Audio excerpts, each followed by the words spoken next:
Hello friends, welcome to PM classes. आज के अपने इस वीडियो लेक्चर में हम डिस्कस करेंगे इंडिफरेंस कर्व के बारे में।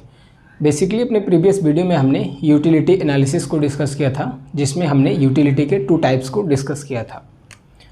उसमें हमारा फर्स्ट टाइप था कार्डिनल यूटिलिटी, जिसमें हमने देखा था कि जब हम यूटिलिटी को नंबर्स में मेज़र कर सकते हैं तो वह कार्डिनल यूटिलिटी होता है, जैसे 1, 2 और 3 के फॉर्म में।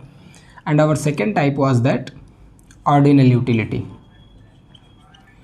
ऑर्डिनल यूटिलिटी में हमने डिस्कस किया था कि हम यूटिलिटी को नंबर्स में मेजर नहीं कर सकते हैं, जबकि हम डिफरेंट कमोडिटीज़ के बीच में प्रेफरेंस देते हैं कि which is more important for a consumer, as like we can say that A is more important than B और B is less important than A. So हम ऑर्डिनल यूटिलिटी में एक preference देते हैं, इसे हम नंबर्स में मेजर नहीं कर सकते हैं। ऑर्डिनल यूटिलिटी को हम इंडिफरेंस कर्व के थ्रू बहुत ही अच्छे से समझ सकते हैं। सो आइए सबसे पहले हम देखते हैं what is an indifference curve. Basically an indifference curve shows the different combination of 2 commodities between a consumer is indifferent due to same level of satisfaction. इसका मतलब है कि एक इंडिफरेंस कर्व 2 कमोडिटीज़ के डिफरेंट कॉम्बिनेशन को दिखाता है, जिसके बीच में एक कंज्यूमर इंडिफरेंट होता है। कंज्यूमर के इंडिफरेंट होने का सबसे बड़ा कारण होता है कि सभी कॉम्बिनेशन 2 कमोडिटीज़ के उसे सेम लेवल का सेटिस्फैक्शन ऑफर करते हैं। आइए इसे हम एक ग्राफ के थ्रू आसानी से समझते हैं एक्चुअल में हमारी इंडिफरेंस कर्व की बात क्या है। सपोज हम यहाँ x कमोडिटी को डिनोट कर रहे हैं और यहाँ पर y कमोडिटी को डिनोट कर रहे हैं। This is our IC represents the indifference curve. Indifference curve में हमने पहला स्टेटमेंट देखा कि indifference curve shows the different combination of 2 commodities. हम कोई भी पॉइंट अगर इस पर ले लें तो ये हमारा 2 कमोडिटी x एंड y के डिफरेंट कॉम्बिनेशन को दिखा रहा है। सपोज करते हैं कि हमारा ये पहला कॉम्बिनेशन है x एंड y और हमारा ये दूसरा कॉम्बिनेशन है x1 y1 and this is our third combination x2 and y2।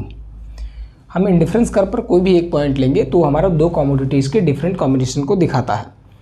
तो हमारा पहला स्टेटमेंट था shows the different combination of 2 commodities between which a consumer is indifferent.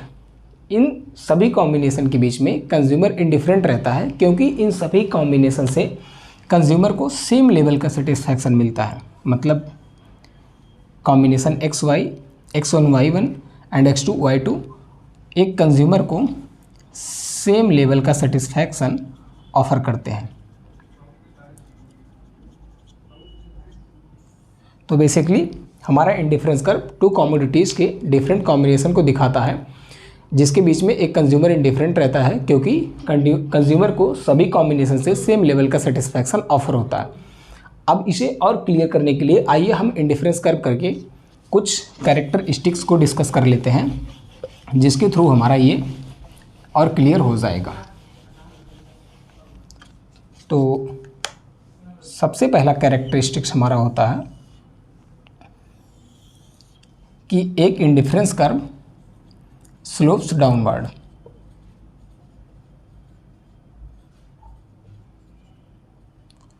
हमारा indifference curve left to right downward sloping होता है, जिसका सबसे main reason होता है MRS।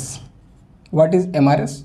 MRS is marginal rate of substitution. Marginal rate of substitution वह rate होता है जिस दर से हम एक कमोडिटी की अधिक मात्रा प्राप्त करने के लिए दूसरी कमोडिटी की जितनी क्वांटिटी को त्याग करते हैं वो हमारा होता है marginal rate of substitution. Suppose कीजिए ये हमारा कॉम्बिनेशन है, मान लीजिए हम 1 एंड 2 कॉम्बिनेशन ले लेते हैं, 2 एंड 2।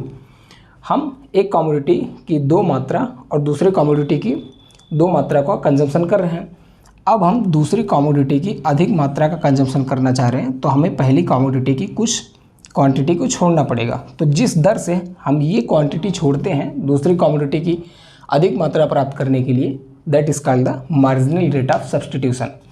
तो हमारी पहली कैरेक्टरिस्टिक्स हुई कि indifference curve slopes downward from left to right. our second characteristics is higher the IC is indifferent curve. Higher the IC, higher the level of satisfaction. Higher the level of satisfaction. इसका क्या मतलब होता है? अब आइए हम इसे discuss करते हैं आसानी से। सपोज कीजिए यहाँ पर हमारे दो और इंडिफरेंस कर्व हैं। ये है हमारा IC1, ये है IC2 एंड ये है IC3। अभी हमने पढ़ा था कि एक इंडिफरेंट कर्व टू कमोडिटीज़ के डिफरेंट कॉम्बिनेशन को दिखाता है और इन कॉम्बिनेशन से एक कंज्यूमर को सेम लेवल का सेटिस्फैक्शन ऑफर होता है। सपोज़ कीजिए यहाँ पर 3 कॉम्बिनेशन है, ये तीनों कॉम्बिनेशन एक कंज्यूमर को सेम लेवल का सेटिस्फैक्शन देते हैं। अगर कंज्यूमर को अपने सेटिस्फैक्शन का लेवल बढ़ाना है तो उसे दूसरे इंडिफरेंस कर्व पर शिफ्ट होना पड़ेगा। तो बेसिकली यही हमारा कहा जाता है कि higher the IC, higher the level of satisfaction. हमारे हायर लेवल के सेटिस्फैक्शन के लिए हमें हायर लेवल IC कर्व पर शिफ्ट होना पड़ता है। This is our second characteristics. Our third characteristics is never touches the axis। एक इंडिफरेंस कर्व किसी भी एक्सिस को कभी टच नहीं करता। जैसे एक लेवल के पास बाद ये इंडिफरेंस कर्व एक्सिस के पैरेलल हो जाता है। ये वह पॉइंट है जब ये एक्स एक्सिस के पैरेलल हो जाएगा, सपोज कीजिए P, और यही वह पॉइंट है सपोज कीजिए D, जब ये वाई एक्सिस के पैरेलल हो जाएगा तो एक इंडिफरेंस कर्व कभी भी किसी भी एक्सिस को टच नहीं करता है। This is our third characteristics and our fourth characteristics is जो हमारा होता है 2 IC never intercepts each other. दो इंडिफरेंट कर्व एक दूसरे को कभी भी इंटरसेक्ट नहीं करते। तो बेसिकली हमने देखा व्हाट इज इंडिफरेंस कर्व और हमने मार्जिनल रेट ऑफ सब्स्टिट्यूशन को भी देखा और हमने इंडिफरेंट कर्व की कुछ कैरेक्टरिस्टिक्स को देखा। Basically indifferent curve is the combination of 2 commodities जिसके बीच में एक कंज्यूमर इंडिफरेंट रहता है क्योंकि उसे सभी कॉम्बिनेशन से सेम लेवल का सेटिस्फैक्शन ऑफर होता है। तो आज के लिए बस इतना ही। थैंक यू, धन्यवाद। अगर इस टॉपिक से रिलेटेड कोई भी क्वेश्चन हो तो आप कमेंट बॉक्स में पूछ सकते हैं। तब तक के लिए थैंक यू, धन्यवाद।